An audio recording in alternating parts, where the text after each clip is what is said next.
इस पर्वत को देख रहे हैं आप।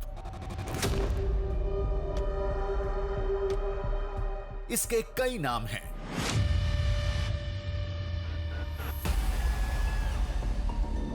लेकिन लोग इसे महादेव पर्वत के नाम से जानते हैं।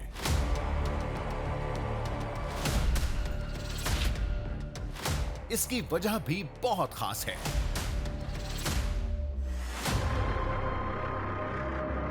कहते हैं इसकी 5000 सीढ़ियों के पार भगवान शिव का एक ऐसा संसार है जिसके बारे में भारतवर्ष के बाकी हिस्सों को थोड़ी भी आहट नहीं है।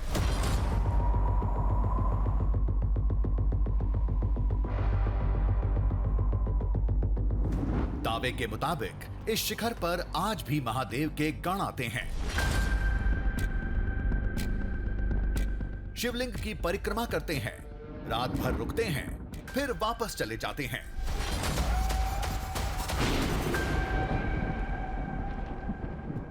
नंदी महाराज आता है। हाँ, आता है, सब भी आता है, कब कब भी आता है। नंदी महाराज ये रुको है। नंदी इधर आज भी आता है। नंदी आता है। नंदी आता है, वो सच है। ये शिव, ये पूरा ये नंदी का है।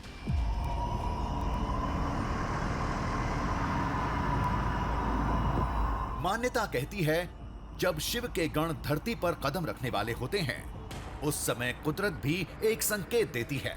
शिखर पर बड़ी तेजी के साथ आसमान से बिजली गिरती है।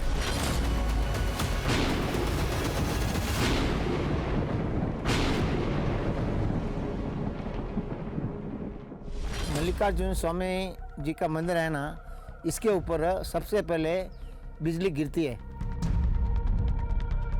वो बिजली आने का समय क्या होता है, चारों तरफ से वो बिजली घूम के फिर मंदिर पे आ जाते हैं।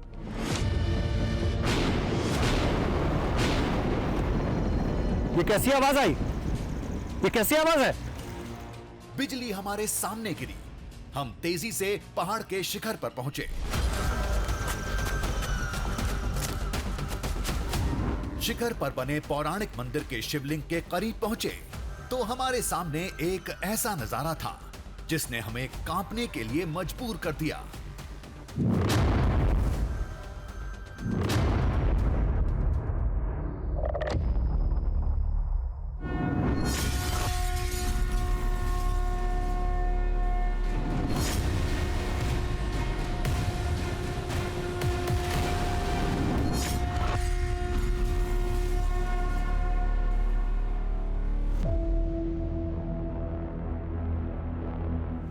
ये कहानी यहीं से शुरू हुई थी जब हम अलौकिक पर्वत के नीचे खड़े थे।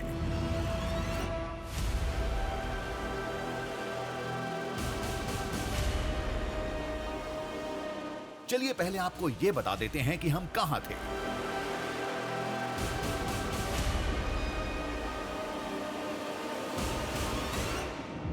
हम थे कर्नाटक में मैसूर से करीब 80 किलोमीटर दूर पेट्टादपुरा के सिडलू मल्लिकार्जुन मंदिर के सामने। सिडिलू मल्लिकार्जुना मंदिर, यही नाम है उस मंदिर का जिस मंदिर को लेकर दावा है कि पहाड़ के ऊपर अचानक से जब बिजली गिरती है आसमान से तो वो बिजली सीधे उस मंदिर के ऊपर ही गिरती है।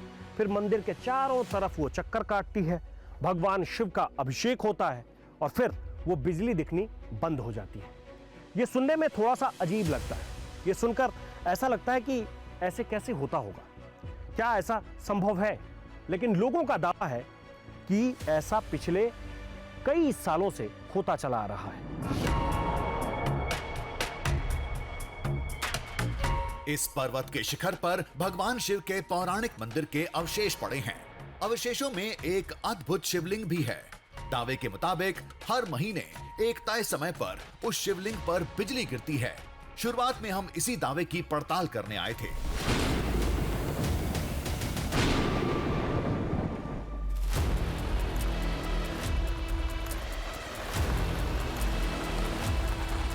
सीधे शिखर पर चढ़ने के बजाय हम गांव की तरफ चल दिए। कई सवालों के जवाब जानने थे।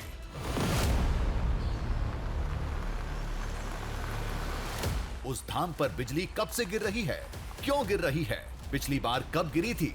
बिजली गिरने के बाद क्या होता है? शिवलिंग टूट जाता है या मंदिर बिखर जाता है?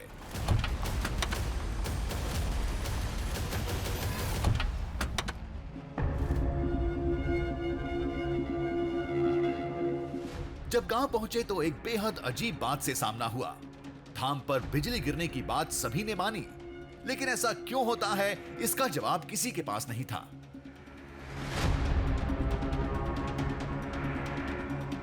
ऊपर एक शिवजी का मंदिर है।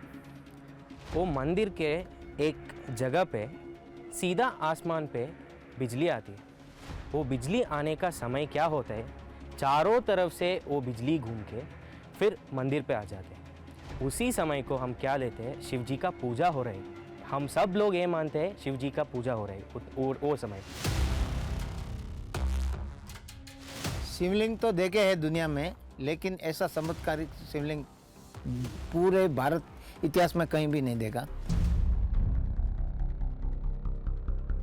हमें लगा था लोगों के पास कोई पौराणिक कहानी होगी, उसके दम पर दावे को सच बताया जाएगा, लेकिन ऐसा कुछ नहीं था। कुछ लोगों के मुताबिक वो मंदिर एक रक्षक है जो आकाशीय बिजली को अपने ऊपर लेकर हर संकट से गांव की रक्षा करता है।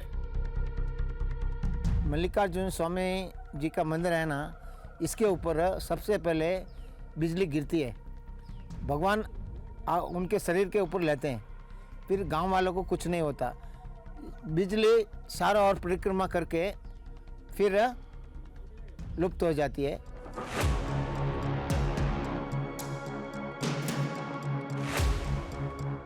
मामले की जड़ तक जाने के लिए हम छानबीन में जुटे रहे। फिर एक नई बात सामने आई, जिसके मुताबिक आज जहां पर्वत है, जिसके शिखर पर वो शिव धाम है, युगों पहले वहां एक खेत था और पौराणिक काल में उसी खेत में भगवान शिव नंदी से पहली बार मिले थे।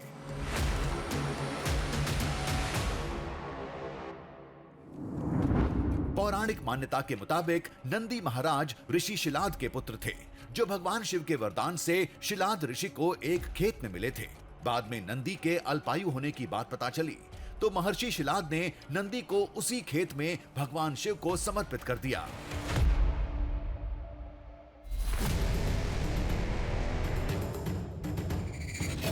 दावे के मुताबिक आज जहां पहाड़ है, वहीं पहले वो खेत था और माना यही जाता है कि नंदी महाराज आज भी उस धाम में भगवान शिव की पूजा करने आते हैं। नंदी महाराज आता है, हाँ, आता है, सब भी आता है, कब कब भी आता है। नंदी महाराज ये रुको है, नंदी महाराज रुकते हैं। रुकता है, एक रोज रुकता है, पूरा घूम के जाता है। वो शिव की आज्ञा है। नंदी इधर आज भी आता है, नंदी आता है। नंदी आता है, वो सच है।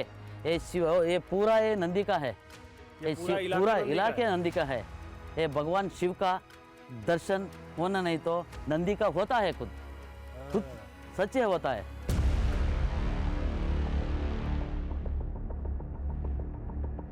इस दावे का कोई तुक नहीं था, लेकिन ये कहानी दिलचस्प थी। दावे के मुताबिक शिखर के रास्ते में एक साक्ष्य भी मौजूद है, जो इस बात को साबित करता है कि इस जगह का नाता महादेव के गण नंदी महाराज से जरूर है। भगवान के मंदिर के सामने जो नंदी का विग्रह जो है, एक बार शेर नंदी को पकड़ने के लिए जो हंट करने के लिए जो गए, उस समय जो नंदी ने उस चट्टान के ऊपर चढ़ गए। अभी भी वो दृश्य हम भगवान के मंदिर के सामने हम देखा जा सकता है।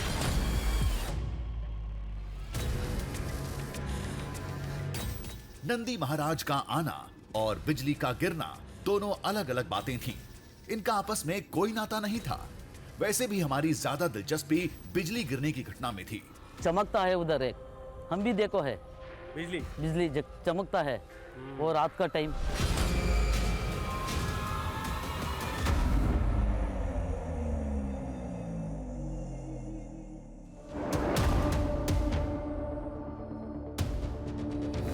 हमारा काफिला वापस मंदिर की ओर था।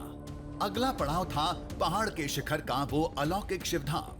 फिर भी गांव से निकलते समय कुछ लोगों ने हिदायत दी थी, नंदी महाराज की कहानी को यूं हवा में मत उछालो, वो आज भी अपनी निशानियां पीछे छोड़ जाते हैं।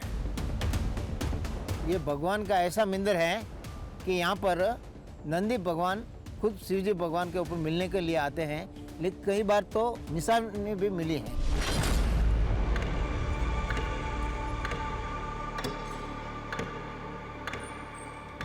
नंदी देव के दावे को हमने सिरे से खारिज कर दिया था।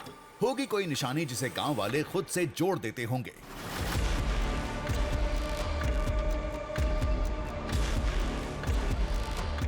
बिजली गिरने का दावा रोचक था। जल्द से जल्द शिखर पर पहुंचना था ताकि हकीकत सामने आ सके।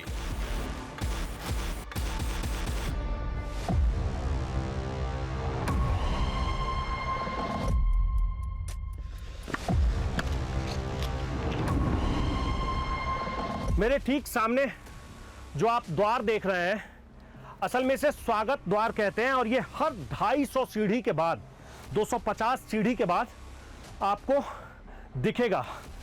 एक स्वागत द्वार ये है और एक स्वागत द्वार ठीक पीछे, ये 250 सीढ़ी नीचे है और आगे भी जब हम 250 सीढ़ी पार कर लेंगे तो ऐसा ही स्वागत द्वार दिखेगा।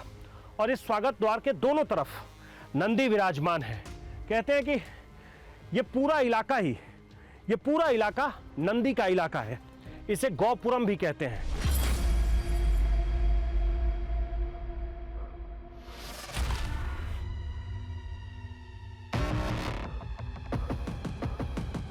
ये सीढ़ियों के बीच मंडपम। शिखर पर मंदिर समेत इस पहाड़ पर जितना भी ढांचा दिख रहा था, इन्हें 12वीं शताब्दी में चोल वंश के राजाओं ने बनाया था।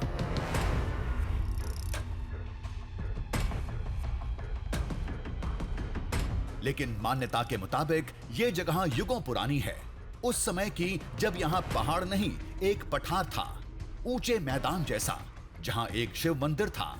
कहते हैं उस पौराणिक मंदिर के अवशेष आज भी इस पहाड़ के अंदर मौजूद हैं।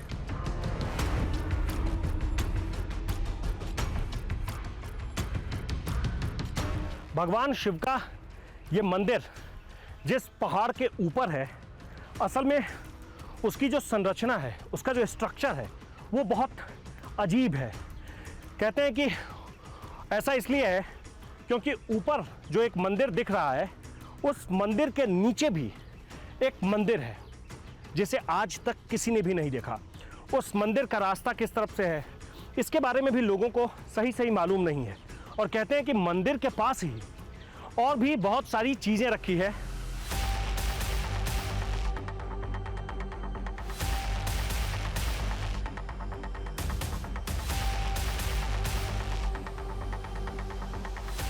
हमने एक बात गौर की, पूरे रास्ते नंदी महाराज की मूर्तियों की भरमार थी। लोग इसी के दम पर कहते हैं कि यह नंदी का स्थान है। लेकिन हमें ऐसा नहीं लगता। हर शिव मंदिर में नंदी की प्रतिमा होती है। यहां कुछ ज्यादा थी, लेकिन यह सब महज एक इत्तेफाक था।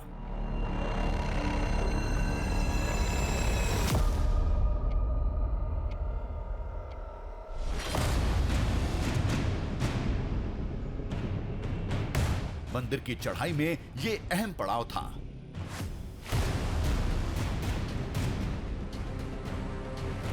एक खंबे पर नंदी की अद्भुत मूर्ति थी।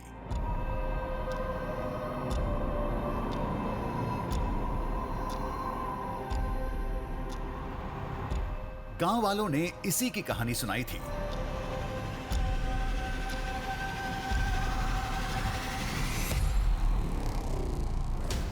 मंदिर के ठीक सामने ये नंदी किला है।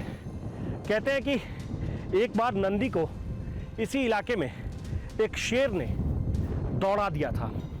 शिकार करने के लिए शेर जैसे ही नंदी के करीब पहुंचा तो नंदी अपनी जान बचाने के लिए यहाँ ऊपर जाकर बैठ जाते हैं और कहते हैं कि तब से वो आज तक यहीं बैठे हुए हैं।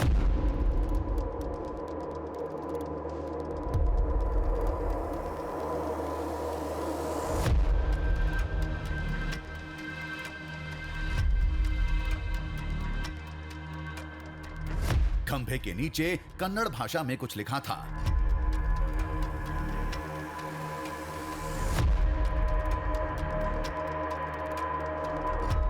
वहीं एक निशान भी था जो देखने में किसी मवेशी के खुर जैसा लग रहा था।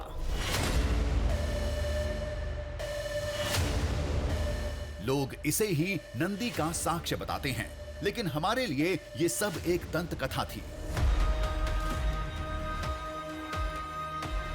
कहते हैं कि यहाँ से वो भगवान शिव को देखते रहते हैं। कहते हैं जब जरूरत होती है तो वो भगवान शिव के लिए द्वारपाल का काम करते हैं, और जब उन्हें कहीं जाना होता है तो वो उनकी सवारी बन जाते हैं। बिजली गिरने के बाद क्या होता है ये कोई नहीं जानता। माना जाता है कि वो गर्भगृह में शिवलिंग की परिक्रमा करके लौट जाती है। आप लाख दिमाग कहीं और लगाएं, लेकिन पूरे रास्ते नंदी महाराज की इतनी मूर्तियां मिलेंगी कि आप चाहकर भी गांव वालों की बातें जहन से नहीं निकाल पाएंगे। चोटी पर पहुंचने से पहले ये आखिरी शिव मंडपम है जिसमें नंदी विराजमान है। कहते हैं कि वैसे भी शिव और नंदी का जो रिश्ता है वो देवता और भक्त का रिश्ता नहीं है, वो रिश्ता पिता और पुत्र का रिश्ता है। कहते हैं कि दुनिया में जितने भी बंधन हैं, सारे बंधन से इन दोनों का बंधन अलग है, सबसे जुदा है। कहते हैं कि ये पिता और पुत्र का आध्यात्मिक रिश्ता है।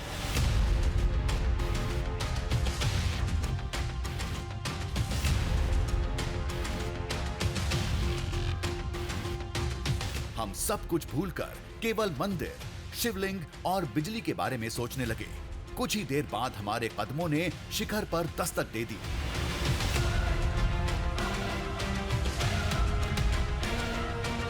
फाइनली हम चोटी के बिल्कुल ऊपर आ गए हैं। पता नहीं सीढ़ियों की संख्या कितनी है, 3300, 3100, 3500, ये तो मैं नहीं गिन पाया, लेकिन मैं ये ज़रूर कह सकता हूँ कि यहाँ तक आना बहुत आसान नहीं है।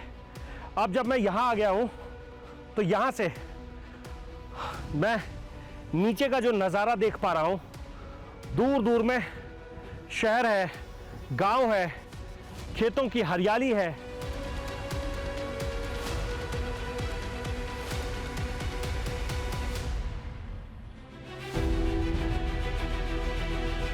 सालों पुराना मंदिर लगभग खंडहर में बदल चुका था। गांव वालों ने थोड़ी सहेजने की कोशिश की थी, लेकिन ये नाकाफी था।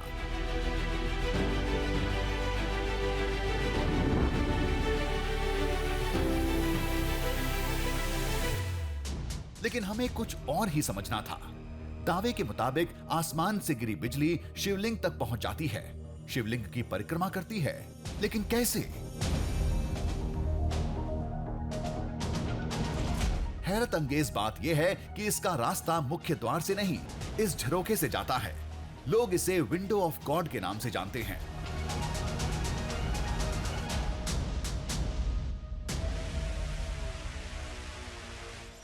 मंदिर के ठीक बीच में जो गर्भगृह है, गर्भगृह के बगल में जो दीवार खड़ी है, उसी दीवार में ये खिड़की है। इस खिड़की में 1 2 3 4 5 6 7 8 9 10 11 12 13 14 15 होल बने हैं। कहते हैं कि ये असल में खिड़की नहीं है। बिजली से महादेव का जो अभिषेक होता है, आसमान से जो बिजली गिरती है और महादेव का जो अभिषेक होता है वो यहीं से होता है। इसीलिए इसे चमत्कारिक खिड़की भी कहते हैं, और लोग इसे कहते हैं कि ये भगवान की खिड़की है।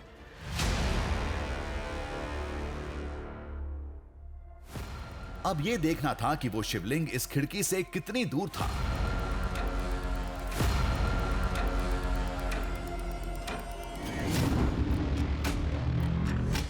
गर्भगृह में दिन के वक्त भी बहुत अंधेरा था।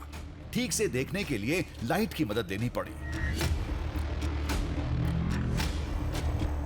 जिस खिड़की को लेकर यह दावा है कि उसी खिड़की से आकाशीय बिजली अंदर की तरफ प्रवेश करती है और फिर इस रास्ते जाकर ठीक इसके सामने जो शिवलिंग है, उस शिवलिंग के चारों तरफ वो चक्कर काटती है।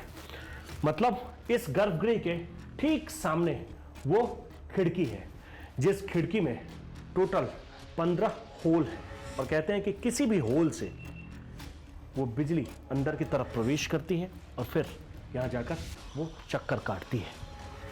यहां। खिड़की से शिवलिंग का फासला करीब 10 मीटर का था।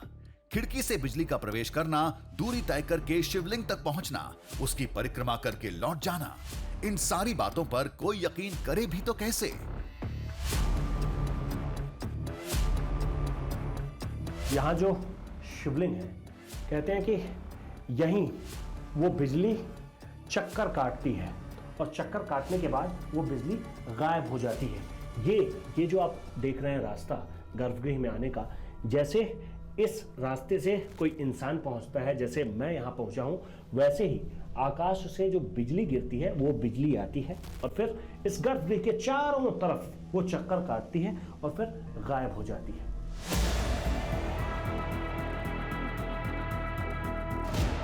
आकाशीय बिजली में हजारों वोल्ट करंट होते हैं। वो जहां भी गिरती है तबाही मचा देती है, लेकिन यहां तो तबाही का कोई निशान नहीं था। ना कुछ जला था, ना टूटा था।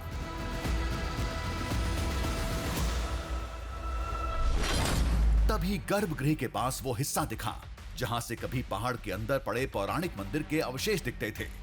बाद में खतरे के चलते इसे बंद कर दिया गया।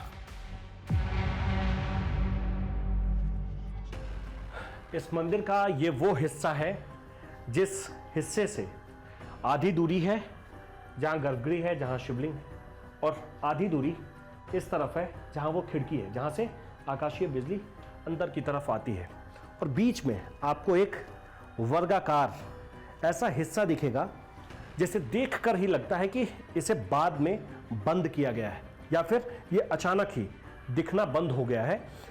इसकी मान्यता ये है, कहते ये हैं कि यहां से इसके नीचे जो मंदिर है वो मंदिर पहले दिखता था। एक तरफ वो खिड़की जहां से आकाशीय बिजली अंदर आती है, दूसरी तरफ वो शिवलिंग जिसकी परिक्रमा होती है, और बीच में पौराणिक मंदिर का ये बंद पड़ा रास्ता जो कभी खुला करता था। क्या इन तीनों का आपस में कभी कोई नाता था?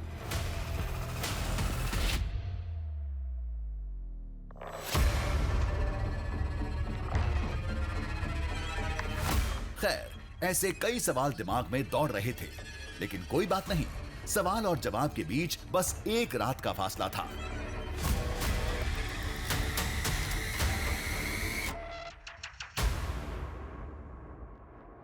कहते हैं कि पूरी दुनिया में एक दिन में 30 लाख बार आसमान में बिजली चमकती है, 30 लाख बार।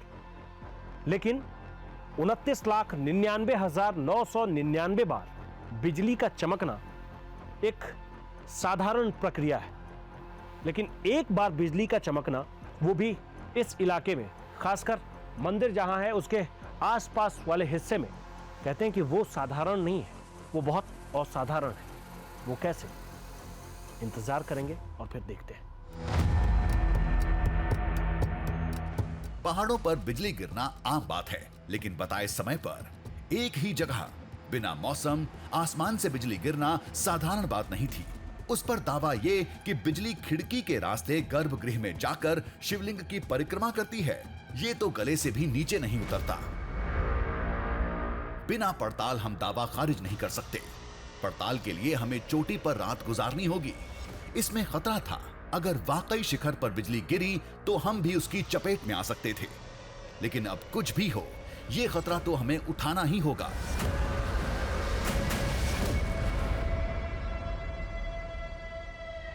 सूरज अपने घर की तरफ बढ़ चला है, मतलब अब से कुछ देर के बाद शाम ढलने वाली है, फिर रात हो जाएगी। और हमें भी इंतजार है आज की रात का, क्योंकि जो कुछ भी सुनकर, जो कुछ भी जानकर समझकर हम यहाँ तक आए हैं, उस पर अगर फिर से हम विचार करें, उसको सोचें, तो ऐसा लगता है कि ऐसे कैसे हो सकता है, ये कैसे संभव है। लेकिन जब लोग इस तरह से दावे कर रहे हैं, तो आज की रात हम यहीं रुकेंगे।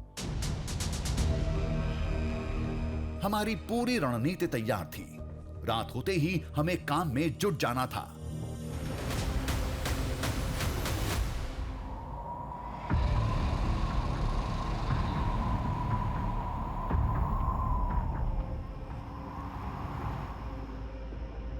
पहला लक्ष्य था मंदिर पर गिरती बिजली को कैमरे में कैद करना।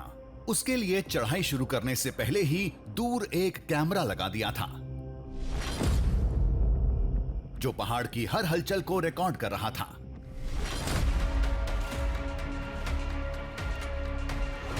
शिवलिंग पर हम खुद निगाह रखेंगे। हजारों वोल्ट की बिजली वहां से गुजरी तो अपने निशान जरूर छोड़ जाएगी। कैमरा रखना रिस्की था, वो पल में खाक हो जाएगा। रात का वक्त है, देर रात हो चुकी है और अब हम बस इसी इंतज़ार में हैं कि जितनी भी बातें हमने सुनी है या लोगों ने कही है, वो कैसे संभव होता है यहाँ, वो कैसे यहाँ होता है। क्या वाकई में इस तरह की चीज़ें अभी आज की तारीख में भी होती होंगी?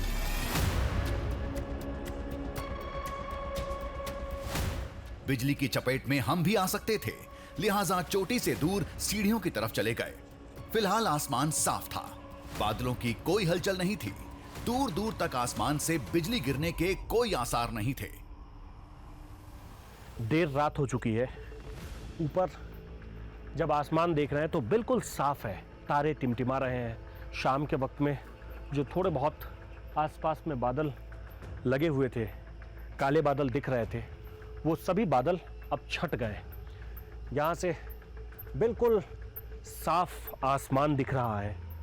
ऐसे में इस बात पर यकीन करना कि अचानक ही बिजली चमकेगी, अचानक ही वो बिजली यहाँ गिर जाएगी, अचानक ही वो मंदिर में प्रवेश कर जाएगी, इसके लिए बस एक ही रास्ता है, इंतज़ार करना।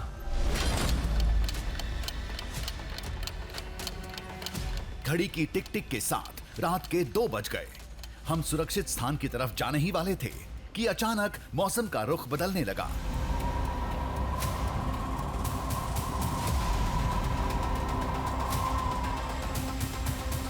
तेज हवा चलने लगी, चोटी पर धुंध और बादल मंडराने लगे।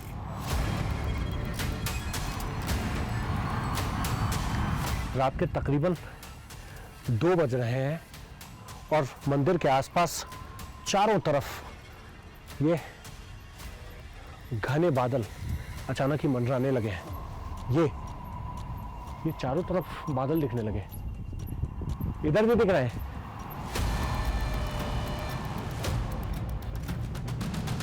मौसम की ये करवट समझ से परे थी। ये सब कुछ रहस्यमयी लग रहा था।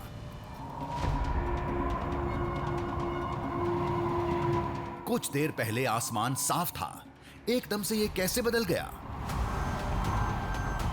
आओ इस वाले हिस्से में आओ। दिन के मुकाबले में यहाँ अभी रात के 3 बजे तापमान में ज़बरदस्त गिरावट आ गई है। दिन के वक्त में जो तापमान 30 के आसपास था, अभी वही तापमान 22 डिग्री के आसपास पहुंच गया है। 22 डिग्री टेम्परेचर, और आसपास बहुत तेज़ हवाएं भी बह रही है और ऐसा लग रहा है जैसे चारों तरफ से धुंध ने एक घेरा बना लिया है। हालांकि रात बहुत बीत चुकी है, अब कुछ ही घंटे बचे हैं जब सूर्योदय हो जाएगा, सूर्य की लालिमा दिख जाएगी इस जगह से।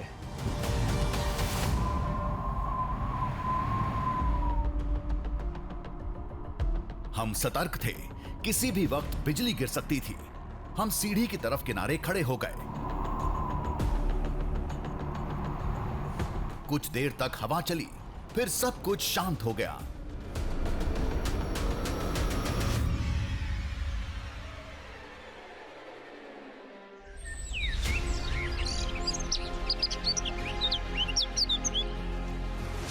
और कुछ घंटे बाद पूरब दिशा में सूरज ने भी दस्तक दे दी।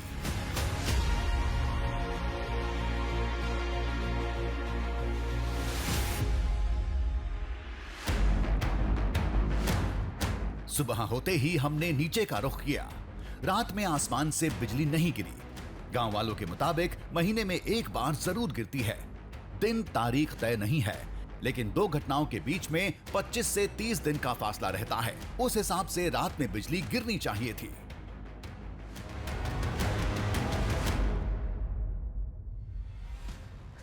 चोटी पर एक रात गुजारने के बाद हम वापस लौट रहे हैं और अब हम गांव के लोगों से फिर से बात करेंगे, क्योंकि अब जो हमने देखा है, हमने जो वहाँ रहकर महसूस किया, उसमें और गांव के लोग जो कह रहे हैं उसमें कोई मेल नहीं है। अब गांव के लोग क्या कहेंगे? क्या वो हमें कोई अब नई बात बताएंगे या फिर वो जो कह रहे थे उसी बात को दूसरी तरह से बताएंगे? ये जानने, ये समझने के लिए हम गांव में जाएंगे।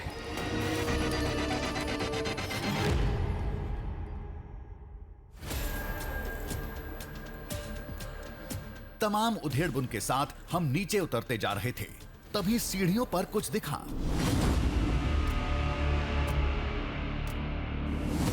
किसी मवेशी का चारा लग रहा था, लेकिन ये सीढ़ी पर क्यों है? यहां कैसे पहुंचा?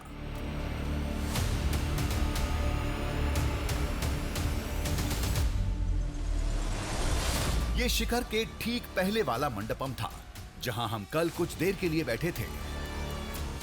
चोटी पर पहुंचने से पहले ये आखिरी शुभ मंडपम है जिसमें नंदी विराजमान है।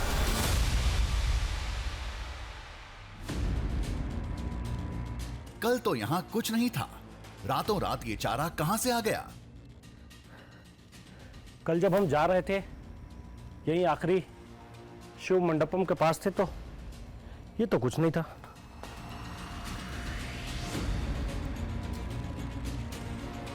ये ऐसा लग रहा है जैसे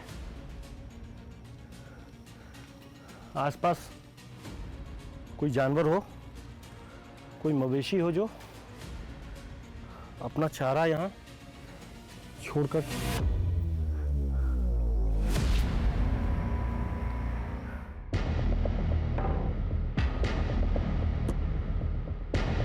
ये जरूर किसी मवेशी का काम होगा। कल चढ़ाई की शुरुआत में कुछ मवेशी हमें दिखे थे। उस समय हम ज्यादा ऊंचाई पर नहीं थे, लेकिन इस वक्त हम ठीक चोटी के नीचे वाले मंडप में थे। इतनी ऊंचाई पर कोई जानवर इतनी सुबह क्यों आएगा?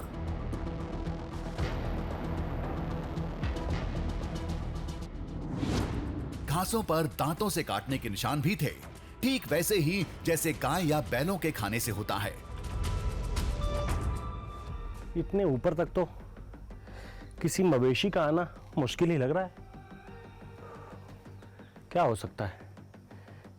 ये तो अचानक ही दिख गया। ये बिल्कुल वैसा ही लग रहा है जैसे किसी मवेशी ने चारा खाकर छोड़ दिया हो कुछ। क्या लोग इन्हीं निशानियों को नंदी महाराज के आने का साक्ष्य बताते हैं? ये भगवान का ऐसा मंदिर है कि यहाँ पर नंदी भगवान खुद शिव जी भगवान के ऊपर मिलने के लिए आते हैं, लेकिन कई बार तो निशान में भी मिली है। ये सब बेवजह की बातें थीं। पहाड़ का आधा हिस्सा जानवरों का चारागाह है। मवेशी आते जाते होंगे, उनमें से किसी एक के जबड़े से गिर गया होगा। इस पर दिमाग को भटकाना सही नहीं होगा।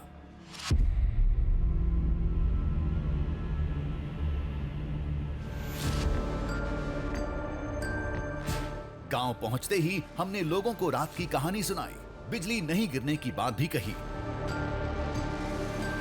सब कहते हैं कि वहाँ बिजली चमकती है, सब कहते हैं बिजली मंदिर के आसपास आकर के गिर जाती है, मंदिर के चारों तरफ घूमती है। मुझे तो कुछ भी नहीं दिखा। एक दिन इधर रह लो। एक दिन रुकना होगा। रुकना आज रुको। आज रुको। दिखेगा? दिखेगा। कैसे दिखेगा? तुम इधर बिजली दिखा रहा। मैं यहाँ रुकूंगा तो बिजली दिखेगा? दिखेगा। कैसे दिखेगा? नाइट, रात में? रात में।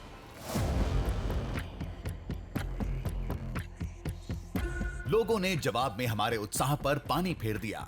लोगों ने कहा कि कल मंदिर पर बिजली नहीं गिरी तो आज रुको, आज नहीं गिरे तो कल का इंतजार करो, कल नहीं तो परसों। ये महादेव की लीला है, कोई फिल्म का शो नहीं कि उसके देखने का एक तय समय होगा। भगवान की परीक्षा ले रहा है तुम? नहीं, मैं भगवान की परीक्षा नहीं ले रहा हूँ। तुमको नहीं दिखाया आज? आज रुको, इधर नीचे रुको, तुमको कल दिखता है। हमने मन ही मन तय कर लिया था, आज एक रात फिर से कोशिश करेंगे। फिर हमने सीढ़ी पर मिले चारे के बारे में पूछा। हमें मालूम था सुनते ही ग्रामीण लोग उसे फट से नंदी देव से जोड़ देंगे, और हुआ भी वही। आप लोग किधर क्या क्या क्या देखा है, वही नंदी महाराज आने का संकेत है। मैंने जो ऊपर देखा, आप ये कह रहे हैं कि वो नंदी महाराज के आने का संकेत है? या क्या है सर? Yes sir. जैसे मैंने तो देखा कि वहाँ कई जगहों पर में वो चारा रखा हुआ है, ऐसा जैसे किसी ने खाकर छोड़ दिया हो, कोई जानवर अचानक से आ गया हो। वही संकेत है सर। वही नंदी महाराज आने का संकेत है। वही है। वही है।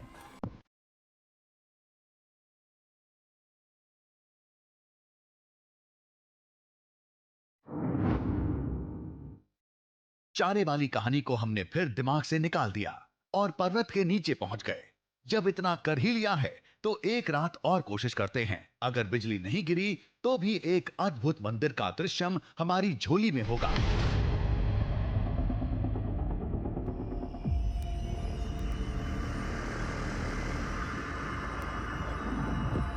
लेकिन आज रात हम शिखर पर नहीं जाएंगे, नीचे ही रहेंगे। वैसे भी बिजली गिरी तो हमें आवाज सुनाई देगी। आज की रात हम यहीं बिताने वाले हैं। हमारे हाथ में ये गोप्रो कैमरा है। इस कैमरे को हम लगाकर छोड़ देंगे और देखेंगे कि क्या वाकई में ऐसा होगा जैसा लोग बहुत भरोसे के साथ, बहुत दावे के साथ कह रहे हैं। गोप्रो कैमरा हमने वहीं लगाया जहां कल लगाया था। कल की तरह आज भी पर्वत की हर हलचल पर इसकी निगाह रहेगी।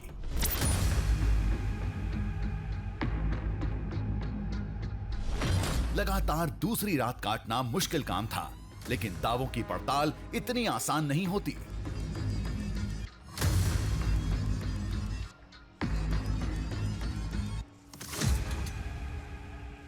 आज भी आसमान बिल्कुल साफ था, तारे चमक रहे थे। मौसम बदलने की दूर दूर तक कोई संभावना नहीं थी। आज भी आसमान बिल्कुल साफ है। ऐसा कहीं कुछ किसी भी तरह से ऐसा नहीं लग रहा है कि आज की रात भी या तो बादल गरजने वाले हैं या फिर बिजली चमकने वाली है या बिजली गिरने वाली है। ऐसा कुछ भी नहीं लग रहा है, कहीं से भी नहीं लग रहा है, दूर दूर से भी नहीं लग रहा है।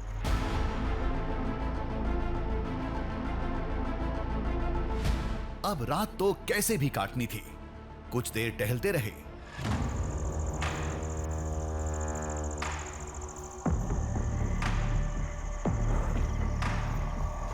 दिन भर की थकान हावी थी।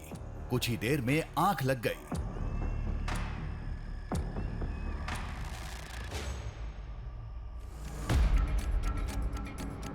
कैमरा पर्सन भी दूर लेट गए। गलती से कैमरा ऑन ही छूट गया था। तभी एक तेज धमाके ने नींद तोड़ी। ये कैसी आवाज आई? ये कैसी आवाज है? कैसी आवाज आई?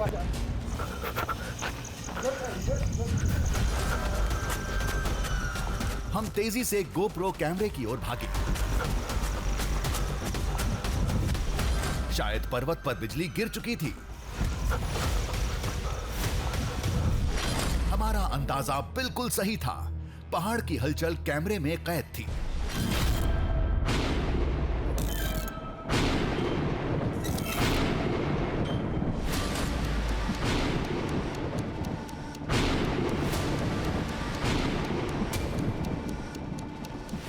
जिस आवाज से नींद टूटी थी वो पहाड़ पर बिजली गिरने की थी।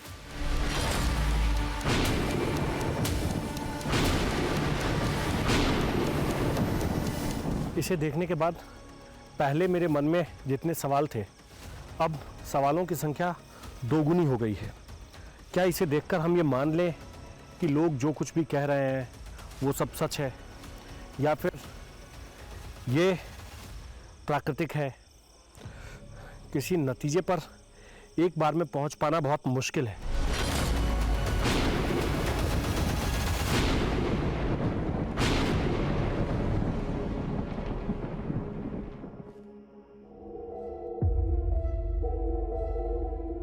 मंदिर पर बिजली तो गिरी, लेकिन शिवलिंग की परिक्रमा के दावे को अभी परखना था। सुबह शिखर पर जाएंगे और इसे समझने की कोशिश करेंगे। देखते हैं बिजली गिरने के बाद शिवलिंग की क्या हालत है।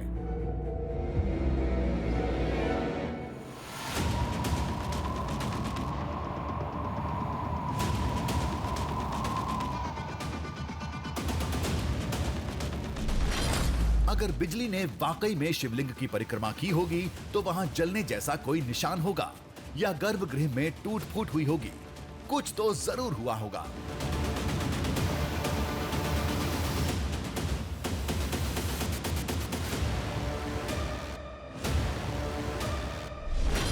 गर्भगृह में तो सब कुछ सामान्य था, शिवलिंग भी जस का तस, आसपास जलने के कोई निशान नहीं, कोई तोड़फोड़ नहीं।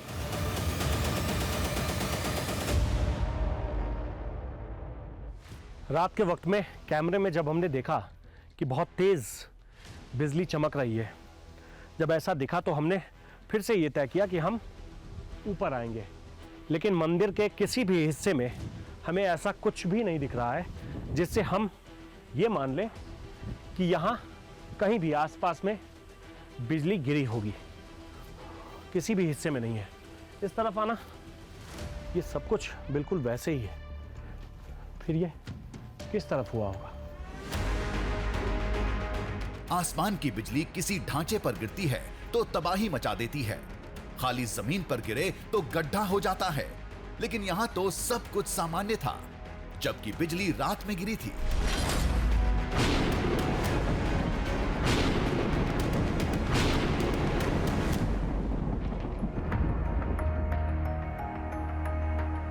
उलझे मन और कई सवालों के साथ हम वापसी की राह पर थे।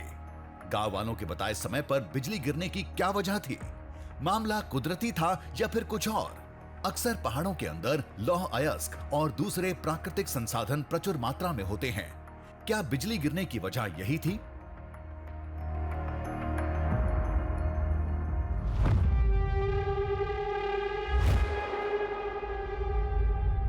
गांव वालों ने बताया भी था, पहाड़ के अंदर एक प्राचीन मंदिर के अवशेष हैं। कहीं हर महीने बार बार बिजली गिरने की वजह यही तो नहीं? देखिए, वो तो धर्म और आस्था का विषय है, परंतु जहाँ तक बात विज्ञान की है तो एक ही जगह पे बार बार वज्रपात इस वजह से होता है क्योंकि वो एरिया जो है वो किसी ऊंचाई पर होता है। तो इस वजह से क्या होता है कि वहाँ पे जो है जब वज्रपात होता है तो उसमें नेगेटिव चार्ज जो होते हैं हमारे बादलों में, वो एक पॉजिटिव चार्ज ढूंढने का प्रयास करते हैं ज़मीन पर। तो जो ऊंची जगह होती है वहाँ पे उनको वो पॉजिटिव चार्ज मिल जाता है और जिसके कारण वहाँ पर वज्रपात होता है। और चूंकि वो जगह ऊंचाई पर है, वहाँ पर अक्सर वज्रपात होते रहेंगे। वजह जो भी हो, लेकिन महादेव के इस धाम का दृश्यम वाकई अद्भुत था।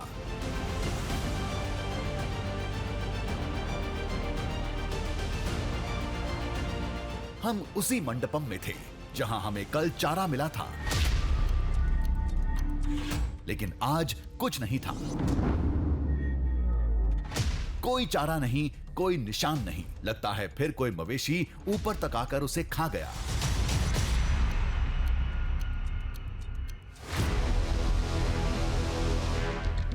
लेकिन एक बात जरूर है, ये पर्वत, ये धाम, यहां बहुत कुछ ऐसा था जिसे नए सिरे से खोजा जाना चाहिए।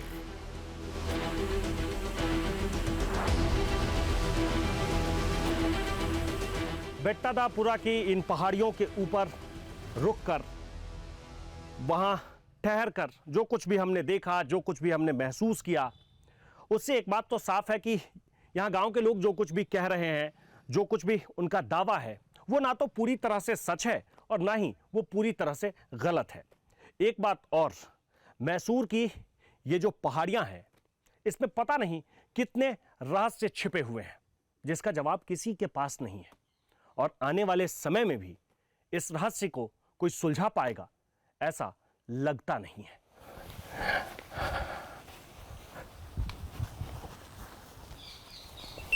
अरे ये क्या पड़ा है?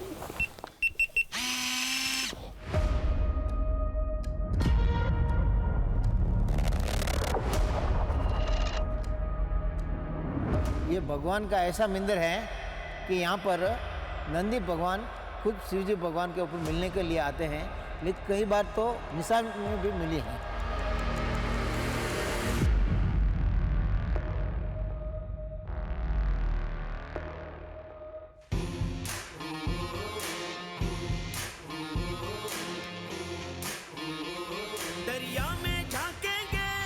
पर्वत को नापेंगे, बांधेंगे धरती को अंबर की डोरों से, सूरज के चेहरे से पर्दा हटाना है, तूफान आंधी को भी अब चीर के जाना है, कुदरत की मुट्ठी से अब छीन लाएंगे हम, कुदरत की मुट्ठी से अब छीन लाएंगे हम। दृश्यम दृश्यम दृश्यम दृश्यम दृश्यम दृश्यम